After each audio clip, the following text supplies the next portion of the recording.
دروغ ویل د منافقانو علامه ده. د منافق سړي درې علامې دي، یو پکې دروغ ویل هم دي. د بخاری شریف او مسلم شریف حدیث دی.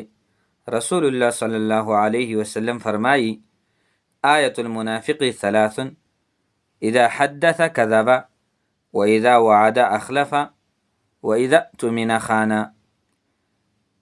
نبی علیہ الصلوۃ والسلام فرمایی د منافق سړي درې علامې دي، درې نښې دي. کله چې خبرې کوي، اذا حدث كذب، کله چې دی خبرې کوي نو دروغ وایي. واذا وعد اخلف، او کله چې وعده وکړي نو وعده خلافي کوي، یعنی وعده نه پوره کوي، بیا د خپلې د وعدې خلاف ورزي کوي.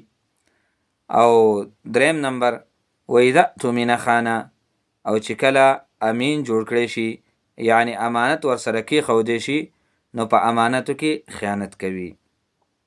دا د منافق سړي درې علامې دي.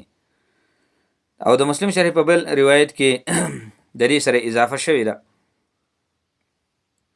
نبی علیہ الصلوۃ والسلام فرمایي: آیة المنافق ثلاث: وان صام وصلى وزعم انه مسلم.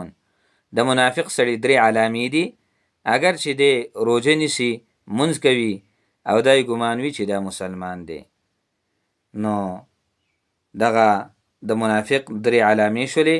نبی علیہ الصلوۃ والسلام فرمایي چې کله دی خبره کوي نو دی به دروغ وایي، چې کله وعده وکړي چا سره نو خپلې د وعدې خلاف ورزي به کوي، او کله چې دته امانت وسپارلی شي نو په امانتو کې به دی خیانت کوي.